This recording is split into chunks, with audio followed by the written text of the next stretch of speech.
Morning, how are you? Today is Tuesday, August 19th, 2025. I'm in my hallway, common area. People are sick. I'm a caregiver to my mother.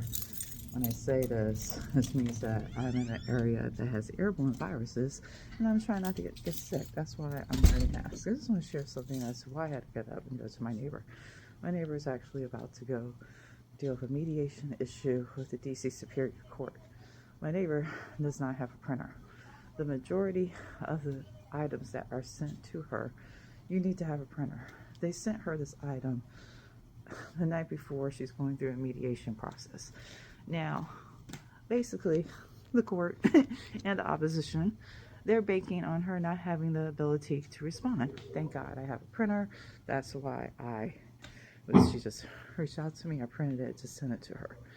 I'm going to share two things right now for you to understand as to why all of you benefit from disability justice.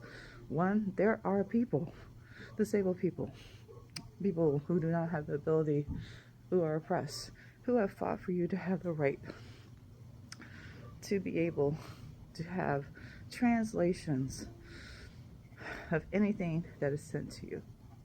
Prime example. For example, just what I just shared. That information should have been snail mailed to her. Should not have been sent to her the night before. Should have been snail mailed. Okay, and when they say that, it's put in an envelope, sent to her address, and she can get it. All right. Also, they should have called her and told her, look out for your mail. This is coming. If this is coming from the court, they should have used every way to communicate with her, to let her know this is your situation. Court system isn't set up like this right now. I don't know what's going on, but she should have been communicated those three ways. What did I just say? Snail mail in the mail. She could receive a call, and she did get email. Problem, she doesn't have email. That whole thing is called the digital divide. All right.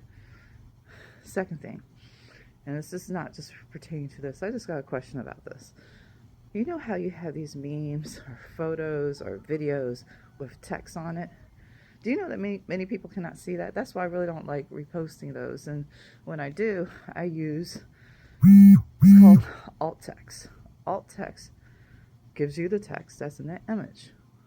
Those of you, I don't think many of you know this, that you need to do this, but I just want you to know, I know actually many people who don't have vision, and they're using screen readers to read what is on the screen. So if you're going to use any text, please, you can copy it and put it into the comments or above the text. And let me just tell you something really easy that you can use. And there's no excuse for you not to do this. There's this thing called Google Lens. Go to Google Lens, click it, go to the image, copies all the text. If you can't do that, you got a problem. Let me just say this, and let's bring this all together.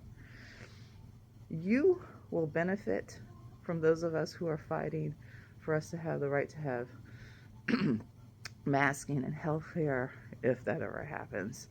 For those of us who are fighting just for the rights, for those of us who have some type of challenge. If you do not contribute to helping make these changes, this is why these problems persist. When it comes to this ongoing pandemic, you know, within the next 10 years, two things are going to happen. Mark my words, it's going to happen. You're either going to be disabled or you're going to be dead. The problem is that many of you, and you're lying because I know you're not testing. And I'm not testing all the time because I could possibly right now have long COVID and not know it. The thing is that the more times you get COVID, the more times you have the ability to have long COVID and to die. Long COVID, also known as MECFS, chronic fatigue syndrome. Chronic fatigue syndrome has over 200 symptoms. It underlies many chronic illnesses. One of them is cancer. Another one is dealing with neurological issues, nerves, cardiac, heart, your liver, any major organ.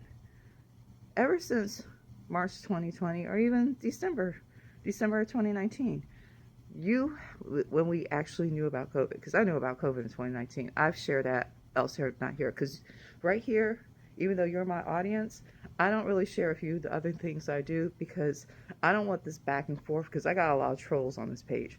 But I just want to say this: if you don't take what's going on seriously with this ongoing pandemic, and it's beyond COVID, it's these other viruses that are in the air. Like I said, it's going to be two things. You're going to be dead. A lot of you are going to be dead in the next 3 years. Mark my words, a lot of you are going to be dead. I've already had 3 friends die, and I do believe part of it was undiagnosed undiagnosed long COVID. Didn't know the reasons. You know what? If people are finding out the reasons, they're not putting on the death certificate. Mark my words on this. All right? But and why do I wear glasses? My friend's brother caught COVID in his eyes, and that's how he died. I still have on my mask. I have an earpiece on my door. I have another one over here. Okay? I live in an apartment building. Anytime I open my door, I'm in an area that many people are actually sick in. I have a neighbor down the hall that's consistently sick with COVID. Like I said, I probably have long COVID and don't know it. I can test negative for COVID and still have it. What's the best way to even find out that you have COVID? It's called a PCR test. It's very expensive. I just don't know what to say. I just got you right now as I'm dealing with my neighbor. Maybe you'll listen. If not, with your kids going to school, good luck, because the schools aren't protecting your kids. If your kids are sick a lot, I would be pretty confident that they have long COVID. If you're getting sick a lot, I would be pretty confident that you have long COVID. It could be asymptomatic, meaning that it's not showing up. If it's showing up, so are 200 symptoms. I'll put links. Be safe. I really don't know what to say to hardly any of you anymore. I don't even know who you guys are anymore, because it's really frustrating to see people who I would say actually used to respect, and it's like you have this cognitive dissonance, meaning you are very intent in dismissing that we are in an ongoing pandemic. And I'm not right about a lot, but I'm just trying to do what I can to spread these messages. Be safe. Wear a mask. And if you wear a mask, you want an N95 where you have a seal over your nose, your cheeks, and your chin. It could be an N95 or a KN95. And you want these particular masks. They truly protect you. I know this is a long video. If you got this far, thank you. If not,